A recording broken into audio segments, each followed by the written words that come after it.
Nobody, and I mean nobody, expected this man to be the one who finally broke the silence. Not a producer, not a runner, not a bodyguard, not an assistant. It was Sly Diggler, the wild card, the unpredictable insider, the name people laughed at until tonight, who just detonated the single most explosive leak tied to Diddy's scandal yet. The 3-inch tape. The same tape 50 Cent allegedly screened privately. The same tape insiders say was too graphic and too damaging for the documentary. The same tape everyone swore had been destroyed years ago. But it wasn't destroyed. It wasn't hidden. It wasn't lost. Sly Diggler had it, and he just leaked it. The moment he posted the first blurred clip, the internet imploded. Comments froze. Platforms lagged. Screenshots went viral before the video was even processed. And Sly didn't hold back. He went live while holding the physical tape in his hand, shaking like a man who knew he was crossing a line he can't come back from. His voice cracked as he said, 50 tried to warn y'all they cut this from the documentary because it was too real. Too real, too explicit, too damning. Sly said the tape wasn't just embarrassing, it was evidence. Evidence of behavior everyone whispered about behind closed doors. Evidence of things the documentary wasn't allowed to show. Evidence that proves why certain celebrities were terrified to speak on camera. And here's the wildest part. Before leaking it, Sly received 4 messages from anonymous accounts telling him to stop. He ignored all 4, and then posted anyway. But the real nightmare, he claims this 3-inch tape is nothing compared to what's on the next one. Because according to Sly Diggler, this was the safe tape. The next one ruins everything. Long before Sly Diggler shook the internet tonight, long before he went live with his hands trembling around that tiny, infamous cassette, long before he uttered the words, they cut this from the documentary, his name was barely a footnote in the bad boy timeline. People who were truly inside the machine knew him. They remembered him from certain nights, certain rooms, certain events, but the general public, they forgot him. And that's exactly why he was the perfect one to leak the tape. Because here's the truth almost nobody outside the inner circle knows. Sly Diggler wasn't just some random. He wasn't a clout chaser. He wasn't a washed-up affiliate begging for attention. He was there, at the parties, in the hotel suites, on the tour buses, backstage at award shows, inside the private rooms everyone else got kicked out of. He wasn't important enough to be protected, but he was important enough to see everything. And that combination, irrelevant to the public but unavoidable behind the scenes, is exactly what made him dangerous. In the late 90s and early 2000s, Sly was known as a floater. He wasn't tied to one artist, one label, one job. He drifted around bad boy events like a shadow with a smile, always laughing, always partying, always moving, which meant nobody paid attention to where he was standing or what he was looking at. And Sly looked at everything. But the story really starts during the time Diddy began documenting everything in his life. The years where cameras were rolling in rooms they never should have been in, capturing moments that were supposed to stay locked away forever. Diddy liked to record things. Sly liked to collect things. According to people who knew him back then, Sly kept copies of anything he could get his hands on: backstage audio, rehearsal reels, unused interviews, hotel hallway footage, discarded tapes from videographers who thought they were filming. Nothing. But the tape he leaked tonight. That tape wasn't random. It wasn't a leftover fragment. It wasn't a mislabeled VHS thrown out by accident. It was part of a set Diddy allegedly referred to as the personal archive. A set insiders say included some of the most disturbing, unfiltered, unedited footage ever recorded in hip-hop history. A set only a handful of people knew about. A set that was supposed to be destroyed but wasn't. Because Sly Diggler had already made copies. But here's the twist. Back then, nobody took him seriously. He was the funny guy, the hype guy. The dude who always had a drink in his hand and a joke on his lips. Nobody thought he'd ever turn on the empire, but people change when they're threatened. Sly went quiet in the mid-2010s, stopped responding to old friends, moved out of state, deleted most of his social media. Rumors said he had gotten scared. Others said something happened at a reunion party. Some claimed he saw something he wasn't supposed to see. But the most disturbing rumor, that he received a warning not about money or fame or loyalty, but about safety. Then Diddy's lawsuits began, allegations resurfaced. Investigators started digging again. Old staff started talking. And suddenly the music industry could feel that old bad boy ghost crawling back into the spotlight. Sly watched quietly. Sly waited.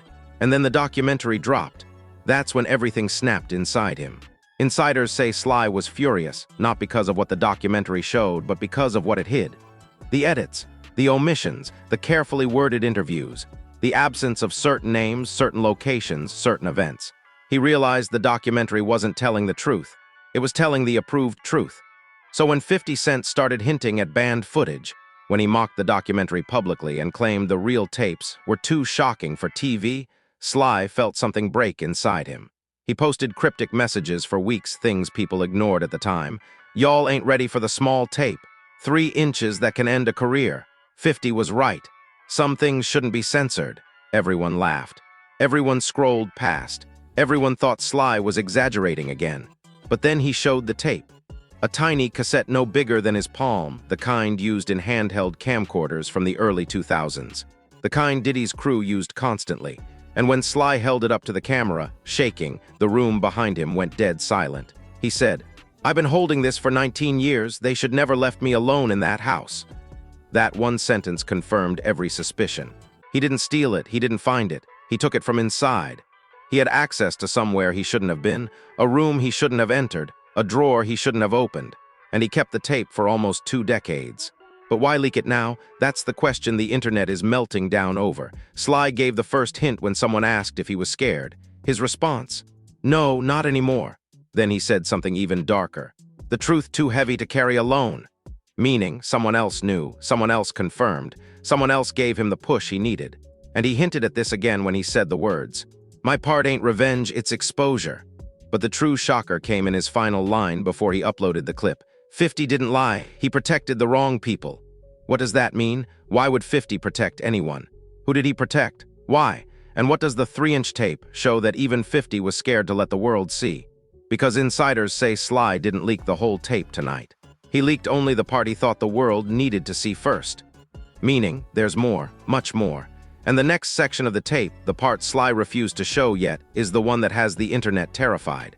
The moment Sly Diggler uploaded that 7-second preview from the 3-inch tape, the world thought that was the scandal, that was the bombshell, that was the moment everything came crashing down. But no, that wasn't even the fuse. That was the spark, the real explosion, the story behind the tape, the fight to keep it buried, the people who tried to silence Sly before he pressed upload, and the terrifying chain of events that unfolded the moment the footage hit the internet. Because as soon as the leak went live, literally within 30 seconds, Sly's phone began blowing up. Not from fans, not from trolls, not from bloggers, from blocked numbers. The first call lasted 2 seconds, then another, then another, then another, rapid, aggressive, relentless. Sly ignored them at first. He kept talking to his viewers, kept shaking, kept holding that little cassette like it was radioactive. But then he froze. His eyes darted off camera. His entire face changed. Someone texted him, someone he recognized. Nobody knows who sent it, but screenshots began circulating within minutes. A simple message. No name, no threat, no greeting, just one sentence. "You shouldn't have shown that part." Sly's voice cracked when he read it. He knew exactly what it meant. This wasn't a warning, it was a statement of consequence. Because the 3-inch tape wasn't just a humiliating piece of footage. It wasn't just scandalous or explicit. It was evidence tied to a night that insiders have whispered about for almost 20 years. A night people thought had been erased. A night multiple individuals have collectively denied ever happened. And Sly just confirmed it did. But here's where the conflict turns deadly serious. Sly didn't leak the worst part. He leaked the least dangerous part. The part 50 Cent allegedly showed to a tiny circle of producers as a joke, something embarrassing, something wild, but nothing that could put people in handcuffs. But 50 never played the rest of the tape because the rest wasn't funny. It wasn't even humiliating, it was criminal. And Sly? He has all of it. According to Sly, the tape doesn't just show a compromising moment. It shows who else was there, what was said, and what was done afterward. The camera kept rolling long after the embarrassing moment 50 teased. And the footage that follows, the part Sly refused to show yet, is the real reason the documentary censored it, destroyed its existence, and replaced it with carefully worded testimonials. Because the tape proves that the incident wasn't an accident. It wasn't a joke. It wasn't a rumor. It was a cover-up. And before the world could even process that revelation, Sly dropped the first real twist of the night. He admitted he didn't discover the tape alone. There was someone else in the house that day, someone the internet hasn't identified yet, someone who opened the drawer with him and told him, flat out. Don't ever tell anyone you saw this." Fans instantly began speculating: a former bad boy exec, a house manager, a disgruntled bodyguard, a videographer who disappeared from social media years ago, a forgotten artist from the early 2000s. The theories exploded, but Sly didn't reveal the name, not yet. Instead, he said something even worse. "I wasn't the only one who made a copy." The live chat begged him to explain. Who else copied it? How many copies exist? Are they safe? Did anyone already leak the full version privately? Is this why certain people in the industry look terrified today? Sly refused to answer. He just shook his head and said, "My copy was the safest, that's why I kept the small one." The small one, meaning there are bigger tapes, longer tapes, worse tapes, and the 3-inch tape wasn't some fluke leak, it was a teaser, a demonstration, a warning. Sly said the tape he leaked was the least serious one in the drawer. So if that's the safe tape, what's on the tapes he's saving? But then the conflict deepened, because as Sly talked, viewers noticed something alarming happening in real time. The viewers started getting removed. Not by Sly, not by lag, not by glitch, by force. Every few seconds, people in the comments would vanish. Whole blocks of chat messages disappeared. View counts dropped suddenly, then spiked back up. People began panicking. Why can't I rejoin the live? Why is my comment deleted? Why did it say content restricted? Who's locking the stream? Then Sly's audio cut out, not fully, just for a moment. Long enough for him to look over his shoulder like someone had just entered the room. When the sound returned, his hands were shaking worse than before. He whispered, "They're trying to stop it." Viewers begged him to get offline, to hide, to leave the building, to run, but Sly wasn't scared anymore. He leaned into the camera and said the line that instantly went viral: "If they didn't want this out, they should have stayed away from me." And then he dropped the first twist. He revealed that the 3-inch tape is connected to a specific date, a specific event, and a specific person the world has never linked to Diddy before. Someone whose name, if spoken out loud, would send shockwaves through Hollywood, music, fashion, and politics at the same time. Who? Sly didn't say the name, but he did say this: "The reason 50 didn't show the rest is because the person in the room wasn't supposed to be there." Then he added, "And they ain't the only celebrity on that tape. Multiple celebrities. On one tape, in one room, a room that the documentary conveniently skipped over." Fans started pulling up old photos, old tour footage, old party flyers, connecting dots like a crime board. Then one fan noticed something chilling. The date Sly mentioned lines up with a night several major celebrities went missing from the paparazzi radar. No red carpets, no club appearances, no interviews, just a blank gap in the timeline. And that is when Sly delivered the final blow of the twist. "Y'all think the tape is about what Diddy did, but the real problem is what the other man did." Other man, meaning a second figure, someone powerful, someone recognizable, someone who has been protected for decades, is featured clearly on the tape. Sly didn't show him yet. He didn't even say his name. But he smiled, not happily, but with the expression of a man who knows he finally has leverage. He ended the live with one final sentence: "If they come for me tonight, episode 2 drops in the morning." The world lost its mind. Because now we're not just dealing with scandal. We're dealing with a time bomb. The moment Sly Diggler ended that live with the sentence, "If they come for me tonight, episode 2 drops in the morning," the internet fell into a level of silence that didn't feel normal. It felt strategic, like millions of people collectively stopped breathing, waiting to see if Sly would even survive the next few hours. And that's when the escalation truly began, because what happened after the live was far more terrifying than anything he revealed on camera. Minutes after he went offline, his entire digital footprint glitched. Not deleted, not frozen, glitched. His profile photo blurred out, his banner turned black, his follower count dropped to 0, then jumped to 5,000, then 0 again. His old posts flickered like someone was inside the system, deleting, restoring, deleting again. People watching it live described it as someone trying to override someone else's command. But then it got worse. Sly posted very briefly on his Instagram story. A black screen, no words, then for half a second the screen flashed to something else. A room, dim lighting, a shadow moving behind him, and then the story vanished, not expired. Deleted. That's when fans realized Sly wasn't alone anymore. Meanwhile, thousands of people were trying to rewatch his original live, only to find the replay had been scrubbed. A message appeared saying, "This content cannot be viewed due to a privacy violation." Privacy violation? From who? For what? Over a tape that hasn't even been fully shown. The panic spread instantly. Creators reposted screen recordings. They were taken down. Twitter threads were mass-reported out of nowhere. Even fan accounts with slow-motion analysis of the 7-second clip were suddenly shadow banned. Something, or someone, was trying to erase the leak in real time. But Sly was ready for this. At exactly 1:52 a.m., a new account appeared on Twitter, one that wasn't his, one that didn't even have a profile picture. The username, @thebackup_handler, and the first tweet: "If Sly goes offline, we go live." The internet imploded. This meant Sly wasn't bluffing. He wasn't acting emotional. He wasn't being reckless. He had help. A team, a partner, someone with access to the tapes. Someone who could continue the leaks even if Sly disappeared. The second tweet dropped immediately. "There are 6 tapes, 3 small, 3 full-length. Only one has been touched." Now fans understood. Tape 1 equals 3-inch tape, previewed by Sly. Tape 2 equals full version of that event. Tape 3 equals another small tape tied to a different night.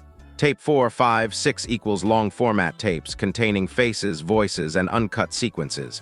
But then came the third tweet, the one that changed everything. The man in the room wasn't alone. There were 2 celebrities. One is already nervous. The other doesn't know he's on tape. The world froze. Another celebrity, someone who doesn't even know they were filmed. Someone who hasn't reacted because they don't realize what's coming. Fans started connecting dots. Who went missing from the scene during that year? Who abruptly quit their label? Who suddenly moved overseas? Who has been strangely quiet during the Diddy fallout? Who had rumored ties to bad boy events but denied ever attending? People began dropping names, but the backup handler shut it down fast. "Stop guessing, you will see him clearly in episode 2. Then came the scariest tweet yet. "His voice is heard too." Faces are deniable, voices are not. Meanwhile, something bizarre began happening in the industry. At 3:10 a.m., a high-profile celebrity attorney posted a vague statement about protecting reputation amid emerging misinformation. 10 minutes later, he deleted it. At 3:24 a.m., a well-known former bad boy artist posted a black square with the caption, "They lied about the tapes being destroyed." He deleted that within 2 minutes too. At 3:41 a.m., a veteran producer tweeted, "If they drop the second man's identity, careers are over." Deleted. People weren't just scared, they were terrified. And then, a bombshell nobody expected. An anonymous whistleblower account posted, "The real reason this tape was censored from 50's documentary is because of who walked into the room after the incident." The comments exploded. Who?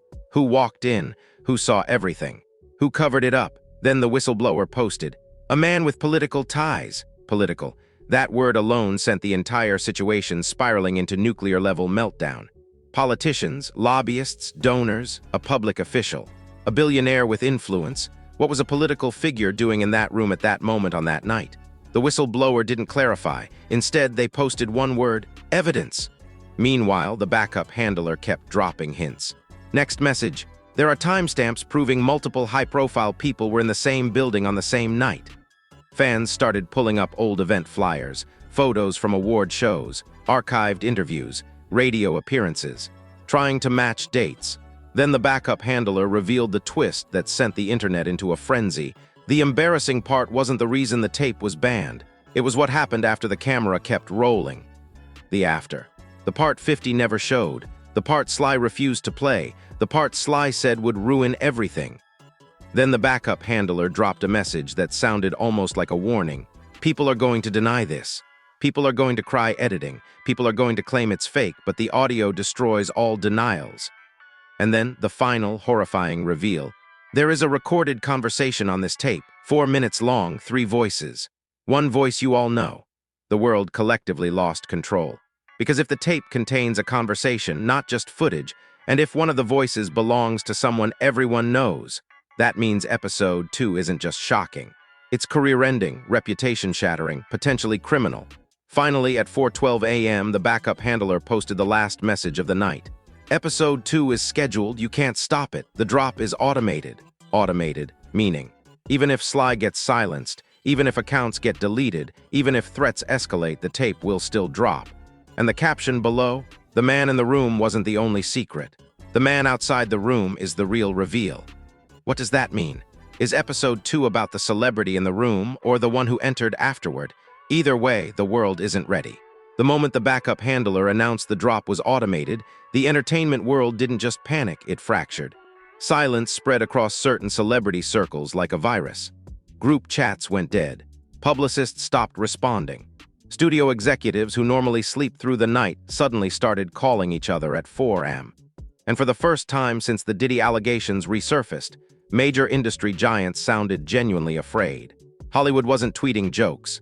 Rappers weren't dropping memes. Bloggers weren't clowning. Everyone was waiting because episode 1 was shocking, but episode 2 was a career extinction event waiting to detonate. And the whispers about who was on the tape, the first celebrity, the second celebrity, and the mysterious third voice the backup handler mentioned, created panic so huge that multiple celebrities quietly lawyered up before sunrise. The first ripple hit the music world.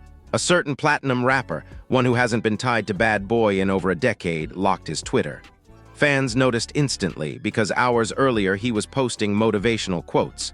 Suddenly, he disappeared. No tweets, no stories, no live streams, and then his label quietly turned off comments on every post he's ever been tagged in. People knew immediately he's on the list of suspects. Another producer, a legendary name with decades of hits, posted a bizarre story. Stop believing lies. The internet dragged him. Nobody said your name, though. Why you speaking up first? Guilty behavior. Is this dude shaking? He deleted the story in under 10 minutes. Too late, screenshots were everywhere. But then things escalated.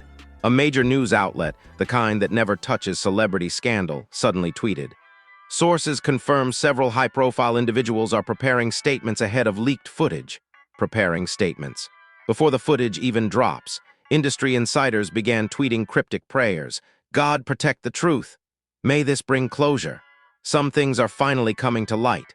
But the scariest reaction came from a former bodyguard who worked inside the Bad Boy circle during the early 2000s. He posted, "If they release the one with the hallway audio, people gonna run." Hallway audio? What hallway? What audio? Fans panicked, demanding answers. But the bodyguard went silent instantly, account locked, profile picture removed, name changed to a period, like someone wiped his identity. Meanwhile, TikTok exploded into full-blown forensic mode. Creators began slowing down the leaked 7-second clip from Sly's preview, zooming in on the reflection on the wall, analyzing the movement of the shadows, isolating the voice frequencies, comparing the silhouette to old tour footage. Entire timelines were recreated. Every rapper, producer, actor, athlete, and even politician who ever attended a Bad Boy-adjacent event in the 2000s was suddenly under suspicion. One TikTok theorist, who investigates cold cases for fun, posted a chilling breakdown. "If the voice is who I think it is, this tape changes everything." She didn't give the name. Comments begged her to. She never replied. But the most disturbing reaction didn't come from celebrities. It came from the legal world. One entertainment lawyer posted, "Digital defamation checks are being ordered tonight. That means clients think evidence is about to surface." Translation: people are preparing for exposure. People know something is coming. People are trying to shield themselves before the public finds out who was in that room. Another lawyer wrote, "There's no NDA protection for criminal evidence." That tweet got 200,000 likes in minutes. But then, the internet got its first real sign that episode 2 was bigger than anyone thought. A government official, someone high-ranking, someone known, someone with connections, posted a very uncomfortable statement. "I have never been in any private rooms with Sean Combs." Out of nowhere, no context, no accusation. No mention of the leak, just a denial. But here's the problem, nobody asked him. Fans immediately started screaming, "Oh, he's involved." "Why you speaking?" Nobody asked you. "He's definitely the third voice." Bro confessed without being accused. The tweet was deleted within 4 minutes. But screenshots? Everywhere. This wasn't celebrity panic anymore. This was political panic. And then it got even darker. At 6:03 a.m., a former club promoter from NYC posted, "That second man was banned from 2 venues after that night. Y'all don't know the half." The comment section exploded. "WHICH man, WHATV and UES. Who banned HIM? Why did he get banned?" He replied with a single emoji. Face fog, then he deleted the entire post. Next came the most disturbing clue of the morning. A journalist from a major national newspaper tweeted, "We've been investigating an unexplained gap in a famous person's public record. The night of the tape matches the missing hours." She didn't say the name, but she didn't have to. The internet identified the celebrity immediately. His Wikipedia timeline has a gap. His paparazzi photos skipped an entire night. His publicist once labeled it travel hours. And that travel story? Now a massive red flag. But the BREAKPOINT came when the backup handler returned with one more message. The man outside the room, the one who walked in after the incident, is the name you're all scared to say. The internet went feral. Who walked in? Who saw everything? Who tried to bury it? Who had enough power to erase witnesses? But before the backup handler logged off, he dropped the final sentence of the night. When you see him, you'll understand why they tried to kill the tape. The entire world went still. Because episode 2 is no longer a leak. It's a revelation. A revelation powerful enough to destroy careers, end alliances, implicate political figures, and expose the biggest cover-up in modern entertainment. And now, the only thing left is the drop. The world thought it had already absorbed every shock the 3-inch tape could cause, but the real twist hadn't even happened yet. Because while the internet was scrambling to identify the mystery men, dissect the shadows, decode the backup handler's messages, and panic over politicians accidentally exposing themselves, a new development emerged. And it didn't come from Sly. It didn't come from the backup handler. It didn't come from a journalist, a rapper, or a whistleblower. It came from a system alert. At exactly 7:44 a.m., several users inside the backup handler's Telegram group received the same notification. Archive file accessed location unknown. People thought it was a glitch, a software bug, a timed automation. But then a second alert hit. Backup mirror decrypted status. Active fans began typing frantically. Who accessed it? WHAT location? What does this mean?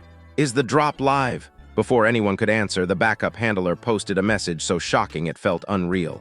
It wasn't me. The group froze. If the backup handler didn't access the archive and Sly wasn't online, then who did? The handler typed again. Someone else has the tapes. The chat exploded into chaos. People started screaming that this was a setup, that someone hacked the files, that the tapes were about to be deleted, that this was a sabotage attempt. But then the backup handler clarified. No, this was authorized. Sly gave a third person a master key 4 days ago. 4 days ago, meaning Sly knew this moment was coming. Meaning he knew they would try to interfere, silence him, threaten him, or worse. Meaning the tape drop was no longer in his hands or the backup handlers. It belonged to someone else entirely.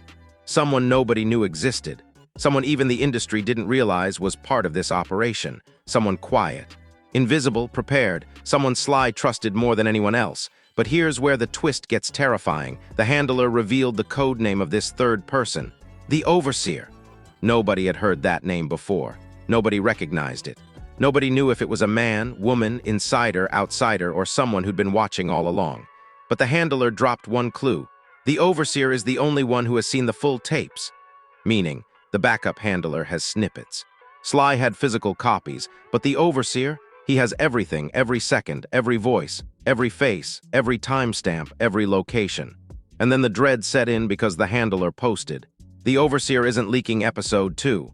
The comments erupted. Why? WHAT happened. Is Sly okay? Is he safe? Where is episode 2? People were in full panic mode, until the handler finished the sentence. The Overseer is skipping to episode 3. The internet stopped. Dead, silent. Skipping episode 2? Why? Episode 2 was supposed to reveal faces. Episode 2 was supposed to expose the second celebrity. Episode 2 was supposed to reveal the man outside the room. Why jump forward? The handler explained. Episode 2 is damaging. Episode 3 is catastrophic. Catastrophic. The word echoed through every thread, every group chat, every live stream analyzing the leaks. And then the most horrifying twist of the entire saga dropped. The handler posted a screenshot, an encrypted file labeled EP3 Master Final Revision.mxf, below it a timestamp, a single line, a scheduled release date, auto drop 48 hours. 2 days, 48 hours until the most dangerous tape, the one even Sly hadn't shown yet, goes public. Fans begged for answers. Why skip? What's in episode 3? Who is being exposed? Is it the political figure? Is it DIDDY or someone above HIM? The handler responded one last time. Episode 2 exposes the celebrities in the room. Episode 3 exposes the man who walked in. The internet erupted. Because now the countdown wasn't just about embarrassment, reputation damage, or old rumors. Episode 3 is about exposing the man who covered it up. And according to the handler, he still has power today. Meaning, this isn't just about music, or Bad Boy, or Diddy, or hidden tapes. This is about a man who still influences the world right now. Someone whose name will shake the country. Someone protected for years. Someone whose presence on that tape would trigger a crisis far beyond the entertainment industry. And then just before logging off, the handler posted one final message. "You're all focused on the wrong people. The real villain wasn't in the room. He entered afterward." Then he vanished. No further messages, no replies, no activity, leaving the world with one horrifying cliffhanger. In 48 hours, a man with real power, a man who wasn't even supposed to be in the same universe as that scandal, may be exposed to the entire world. And there's no way to stop it. If you're still here, if you made it through every leak, every coded message, every glitch, every threat, every twist Sly Diggler never planned to survive, then you already know. We are no longer dealing with a celebrity scandal. We are dealing with a collapsing ecosystem of secrets that were never supposed to reach the public. The 3-inch tape was just the crack. Episode 2 was supposed to be the explosion. But Episode 3 is the extinction event. And you, watching this right now, are part of the tiny group witnessing history before the rest of the world catches up. So now I need you to do something important. Drop a comment right now and answer this. Backhand index pointing right, who do you think the overseer is? Backhand index pointing right, why skip Episode 2? What are they trying to hide about Episode 3? Backhand index pointing right, do you think the man who walked into that room still holds political or industry power today? Backhand index pointing right, do you believe Sly is safe? Or has something already happened? Your comments aren't just interaction, they are documentation. They force the algorithm to push this story out where censorship can't bury it. Your voice becomes part of the record the industry can't erase. Hit like so YouTube pushes this investigation into the feeds of people who need to see it before the 48-hour countdown ends. Hit subscribe because when Episode 3 drops, when the face enters the frame, when the voice becomes unmistakable, we will break down every second of it right here. Turn notifications on because the moment the auto drop hits, this channel goes nuclear. This is bigger than Diddy, bigger than Bad Boy, bigger than the music industry. When Episode 3 releases, everything changes. Stay alert, stay locked in, and stay ready for the single most dangerous leak in modern entertainment history.